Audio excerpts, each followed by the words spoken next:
আসসালামু আলাইকুম বন্ধুরা, আশা করি সবাই সুস্থ আছেন। বন্ধুরা, স্ক্রিনে বর্তমানে আপনারা যে দৃশ্যটি দেখছেন এটি ইরানের রাস্তার একটি দৃশ্য।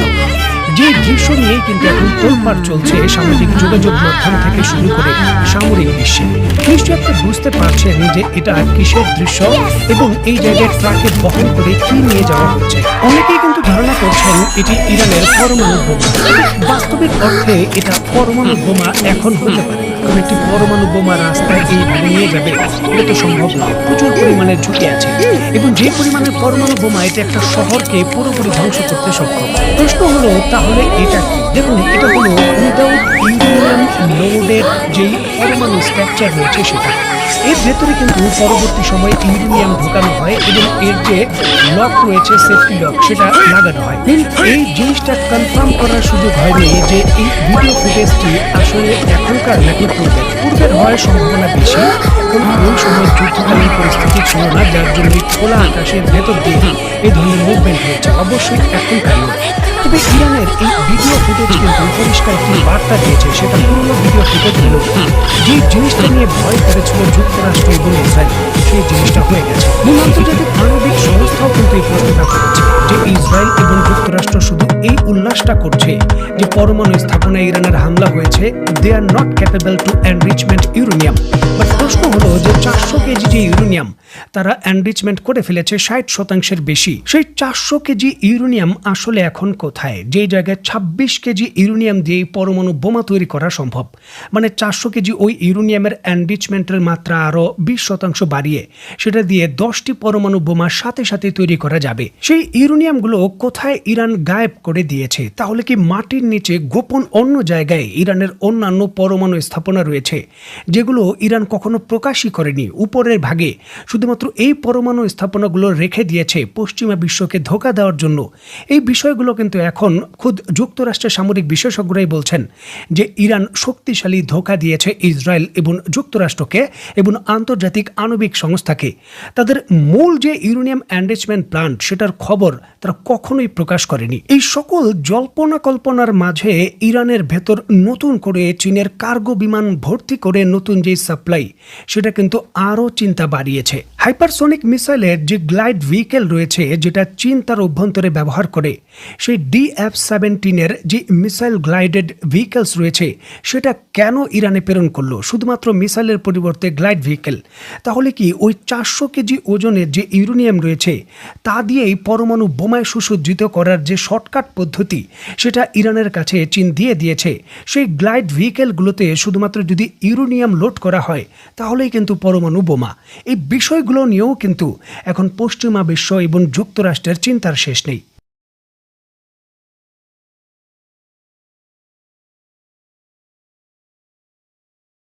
একদিকে ইসরায়েলের সকল অপরাধের বিরুদ্ধে শক্তিশালী অ্যাকশন না নিয়ে ইসরায়েলের যে কর্মকাণ্ড সেটার বৈধতা দেবে পশ্চিমা বিশ্ব, আবার গোপনে অস্ত্র দেবে, আবার বলবে যে আমরা সমঝোতা চাই, আমরা যুদ্ধ চাই না, বসে বসে দূরে থেকে মজা দেখবে। এটার কিন্তু ইরান হতে দেবে না। আর এই জন্যই ইউরোপীয় ইউনিয়ন এবং পশ্চিমা বিশ্বে তেলের সাপ্লাইয়ের অন্যতম বড় যেই রুট রয়েছে হরমুজ প্রণালী সেটা বন্ধ করে দিয়েছে ইরান। সাময়িকভাবে কৃত্রিমভাবে তারা বন্ধ করেছে। বিষয়টিকে কেন্দ্র করে এখন আন্তর্জাতিক বাজারে চলছে তোলপাড়। বিশেষ করে তেলের দাম কিন্তু হু হু করে বাড়ছে, যার প্রভাব পশ্চিমা ইউনিয়নে পড়তে একেবারে বাধ্য। দেখুন, ইরান পুরোপুরিভাবে ঘোষণা দিয়ে হরমুজ প্রণালী বন্ধ করেনি। ইরান শুধু পশ্চিমা বিশ্বের যে জাহাজগুলো রয়েছে সেগুলো প্রবেশের উপর নিষেধাজ্ঞা দিয়েছে। আর এই জিনিসটা কৌশলগতভাবে কিন্তু একটি গুরুত্বপূর্ণ সিদ্ধান্ত। এখন আপনাদের অনেকের মনেই প্রশ্ন আসতে পারে যে ইরান কেন পুরোপুরিভাবে হরমুজ প্রণালী বন্ধ করে দিচ্ছে না? দিলে তো তেলের সাপ্লাই সম্পূর্ণ বন্ধ হয়ে যাবে এবং বিশ্ববাজারের শক্তিশালী প্রভাব পড়বে। তাহলে কেন ইরান এমনটা করছে না? হরমুজ প্রণালী কেন আংশিকভাবে এখনো খোলা রেখেছে? 2019 সালের একটি রিপোর্ট অনুযায়ী হরমুজ প্রণালী দিয়ে গড়ে প্রতিদিন 19 মিলিয়ন বা 1,90,00,000 ব্যারেল অপরিশোধিত তেল পরিবহন করা হয়। এটি বিশ্বব্যাপী সমুদ্র পথে পরিবাহিত যে জ্বালানি তেল তার প্রায় 25% বেশি এবং প্রতিদিন আরও অতিরিক্ত 2 মিলিয়ন ব্যারেল তেলজাত দ্রব্য যেমন পেট্রোল, ডিজেল ইত্যাদি রপ্তানি হয়। এছাড়াও প্রাকৃতিক গ্যাস LNG রপ্তানির ক্ষেত্রেও এই হরমুজ প্রণালী খুবই গুরুত্বপূর্ণ। হিসাব বলছে যে বিশ্বের মোট LNG রপ্তানির 1/3 এই পথ দিয়ে যায়, যেটা কাতার এবং বৃহত্তম দেশ ইরান সহ অন্যান্য দেশ রপ্তানি করে। 2019 সালের হিসাবে গড়ে প্রতিদিন প্রায় 4 থেকে 5 মিলিয়ন টন এলএনজি এই পথ দিয়ে পরিবহন করা হয়। এখন দেখুন, এই জ্বালানি রপ্তানি পথটি শুধু পশ্চিমা বিশ্ব নয়, এশিয়ার বিভিন্ন দেশের জন্য গুরুত্বপূর্ণ। যেমন ধরুন যে চীন তার মোট যে জ্বালানি আমদানি তার 50% এই রুট দিয়ে করে। ভারতের মতো দেশও বিপুল পরিমাণে করে। জাপানের মতো দেশ তার মোট তেল আমদানির 75% এই জায়গা দিয়ে করে এবং পশ্চিমা বিশ্ব বিপুল পরিমাণের করে।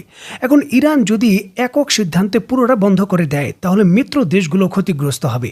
বাংলাদেশের মতো দেশ বা পাকিস্তানের মতো দেশ যারা ইরানের মিত্র, তারাও কিন্তু এই রাস্তা দিয়ে বিপুল পরিমাণে তেল আমদানি করে। সুতরাং একেবারে সার্বিকভাবে বন্ধ করা যাবে না। আর এই জন্যই কিন্তু ইরান সিদ্ধান্ত নিয়েছে, যেই সকল মিত্র দেশ রয়েছে তাদের ভূখণ্ডে সাপ্লাই চলমান থাকবে, তাদের জাহাজে কোনো বাধা নয়। তবে পশ্চিমা বিশ্ব, জাপান এবং যুক্তরাষ্ট্রের জাহাজ কোনোভাবেই প্রবেশ করতে পারবে না। তাদের উপর শক্তিশালী নিষেধাজ্ঞা, যাতে তারা বুঝতে পারে যে এই সংকট শুধু ইরানকে নয় বা মধ্যপ্রাচ্যে নয়, পুরো বিশ্বে তাদের ইকোনমি এবং তাদের স্ট্রাকচারও হিট করবে।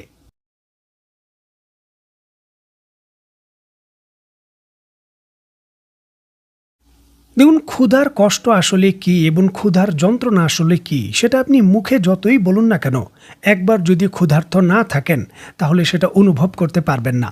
গাজা উপত্যকার মানুষ বর্তমানে কি অবস্থায় আছে, তাদের ঘরবাড়ি যেইভাবে ধুলের সঙ্গে মিশিয়ে দেওয়া হয়েছে, এর যে কি কষ্ট, সেটা কিন্তু সেখানকার মানুষই অনুধাবন করতে পারে। আমরা বলতে পারবো, তবে বুঝতে পারবো না। তবে আলহামদুলিল্লাহ এই জিনিসটি এখন হারে হারে টের পাচ্ছে ইসরায়েলের ভেতরও কিন্তু একই ধরনের পরিস্থিতি হচ্ছে। ইসরায়েলের জনগণের ব্যাপক ভিত্তিতে একটাই প্রশ্ন, যে এই জীবন আর কতদিন? এই হামলা যে চলছে এবং বিভিন্ন ধরনের আতঙ্ক চলছে, শেল্টারে তাদের থাকতে হচ্ছে, এই জীবন আর কয়দিন? দেখুন, ইরান মাত্র টানা 3 দিন ধরে আক্রমণ করেছে, আর টানা 3 দিন ধরেই ইসরায়েলি নাগরিকদের এই অবস্থা। তারা এখন দেশ ছেড়ে চলে যেতে চাচ্ছে। আর গাজা উপত্যকার মানুষের মতো 2 বছর ধরে যদি একই পরিস্থিতি থাকতো, তাহলে ইসরায়েলে কেউ বসবাস করতো না। এটি হলো বাস্তবতা। দেখুন, নিজের দেশের ভালোবাসা নিজের দেশ, আর আরেক জায়গা দখল করে দেশ তৈরি করে সেই দেশের প্রতি ভালোবাসা এক হবে না। বিশেষ করে ইসরায়েলের নাগরিক মোটামুটি যখন বেশিরভাগই দ্বৈত নাগরিকত্বের অধিকারী। পুরো সংকট অত্যন্ত জটিল এবং এত সহজে সেটা সমাধান হবে না, এই জিনিসটা কিন্তু পরিষ্কারভাবে ট্রাম্প বুঝে গেছেন। আর এই জন্যই তিনি তার বক্তব্যে তেহরান খালি করার জন্য নির্দেশ দিয়েছেন। তিনি বলেছেন আরও শক্তিশালী এবং ভয়ঙ্কর হামলা হবে, যার জন্য তেহরানের যে জনগণ রয়েছেন তাদের সরে যেতে বলেছেন তিনি। দেখুন, পরিষ্কারভাবে বোঝা যাচ্ছে যে যুক্তরাষ্ট্র ইসরায়েলের হয়ে এই যুদ্ধে অংশগ্রহণ করতে যাচ্ছে। বর্তমানে যুক্তরাষ্ট্র অনেকটা নীরব থেকে তার প্রস্তুতি কিন্তু সম্পূর্ণ করছেন। দেখুন, সামরিক বিশেষজ্ঞরা এক বাক্যে স্বীকার করেছেন, আগামী 2 দিন খুবই গুরুত্বপূর্ণ দিন। আগামী 2 দিনের মধ্যেই কিন্তু সিদ্ধান্ত হবে যে মধ্যপ্রাচ্যের যুদ্ধ আরও দীর্ঘায়িত হবে নাকি সমঝোতার পথ উন্মুক্ত হবে। আগামী 2 দিনের ভেতরে কিন্তু এই জিনিসটা পরিষ্কার হবে। যেই জায়গায় ইঙ্গিত পাওয়া যাচ্ছে ইরান আরও শক্তিশালী মিসাইল হামলার প্রস্তুতি নিচ্ছে, ইসরায়েলও নিচ্ছে। এখন আগামী 2 দিনের ভেতর কি হয় সেটাই দেখার বিষয়। তো বন্ধুরা, অত্যন্ত গুরুত্বপূর্ণ বিষয়গুলোকে কেন্দ্র করে যখনই নতুন আপডেট আসবে এর পরপরই আপনাদের আমি জানাতে চেষ্টা করব। সেই পর্যন্ত সবাই ভালো থাকবেন, সুস্থ থাকবেন এবং বাংলাদেশকে ভালোবাসবেন। আল্লাহ হাফেজ।